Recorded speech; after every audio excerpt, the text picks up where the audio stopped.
ભાવનગર જિલ્લા કલેક્ટર કચેરી ખાતે પૂજ્ય સાધુ સંતો અને ગૌ ભક્તો દ્વારા ગૌ સન્માન આહવાન ખાતે અભિયાન અંતર્ગત વિશાળ સંખ્યામાં એકત્રિત થઈ ગૌ માતાના રક્ષણ અને સન્માન અર્થે કલેક્ટરને આવેદનપત્ર પાઠવવામાં આવ્યું હતું।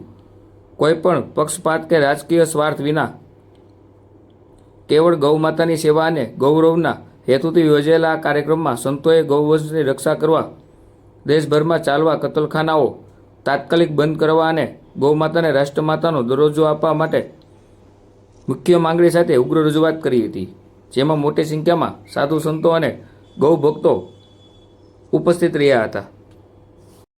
જય ગૌ માતા। હું મહંત જયદેવ શરણજી મહારાજ સર્વેશ્વર ગૌધામ કોબડી।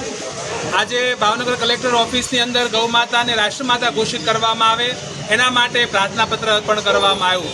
સમસ્ત ભારતની અંદર અત્યારે એક અભિયાન ચાલી રહ્યું છે કે આપણા ગૌ માતા રાષ્ટ્રમાતા ઘોષિત થાય અને આ દેશમાં ગૌ હત્યા અટકે, આ દેશ ગૌ હત્યાના કલંકથી મુક્ત થાય, મા ભારતીના આંચલ પર લાગેલું ગૌ હત્યાનું કલંક કાયમ માટે મટી જાય, એના માટે આજે સમસ્ત ભારતની અંદર આવેદન દેવામાં આવ્યું છે। ત્યારે મહારાજા કૃષ્ણકુમારસિંહજીની આ ધન્ય ધરા ગૌ બ્રાહ્મણ પ્રતિપાલ મહારાજાની ધન્ય ધરા ઉપર આજે ભાવનગરના આંગણે કલેક્ટર સાહેબને આવેદનપત્ર આપ્યું। અમારી લાગણી, માંગણી અને ભાવના છે કે ગૌ હત્યા અટકે, ગૌ માતા રાષ્ટ્રમાતા ઘોષિત થાય, ગૌ સેવા થાય, ગૌ સંરક્ષણ થાય અને ગૌને સન્માન મળે।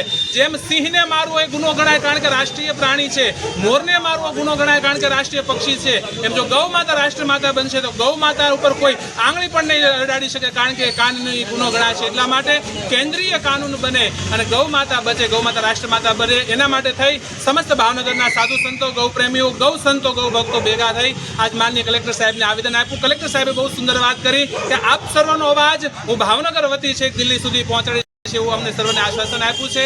આ ભાવ સાથે ગૌ માતા રાષ્ટ્રમાતા બને એના માટે સર્વ ભેગા થયા। જય ગૌ માતા।